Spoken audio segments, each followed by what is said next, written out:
Hey everybody, Mr. Ian here, and today we're going to be looking at some practice questions we're going to be using to not only analyze histograms, but to begin applying our knowledge of mutations to describe how populations are changing. So we're going to be talking about a very unique organism here, the Antarctic eelpouts. And when we are done kind of going through not only these next couple tasks and talking about the eelpouts here, make sure you come back to the survey and decide where we're at.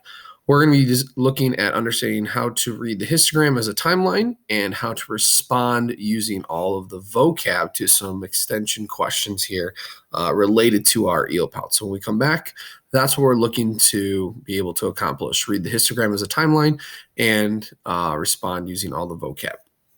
So before we get into the histogram questions, the big thing we need to know is that these eelpouts are a type of fish that can be up to 3 feet long, and they look like eels.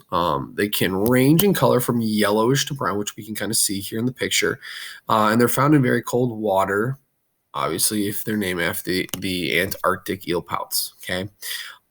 And they used to live in warm waters. When land masses moved millions of years ago, the water became much cooler. So their environment changed from warm water to cold water.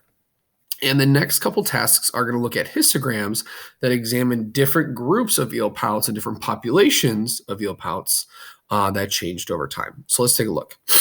So this is the first one here in task 3. And if you'll notice, starting at population at time 1, time 2, time 3, this is red almost like a timeline, okay? So when the environment had warm water, this is what our population looked like, okay? And this was a trait called cold resistance, so their ability just to live in cold water.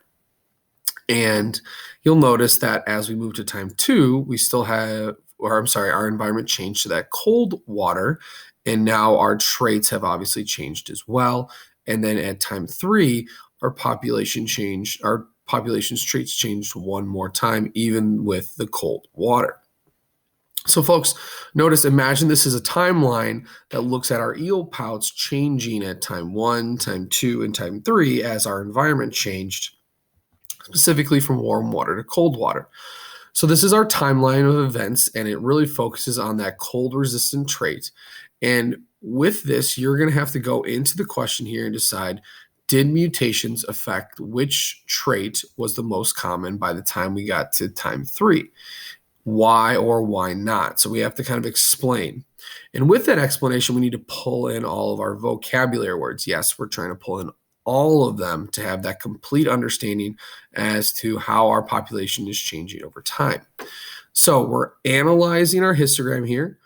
We're looking at whether or not mutations affected the traits, and more specifically, whether or not traits became more common by the end. We're explaining why or why not with our vocab.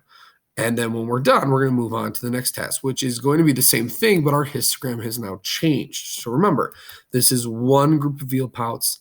This is a second group of eelpouts, okay? Same question, same vocab word, but now we're analyzing the histogram at two different populations, okay?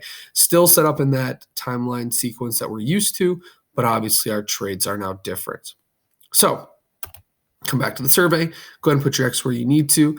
If you put your X in yellow or red, make sure you check in with me. If you have questions, let me know. Otherwise, good luck.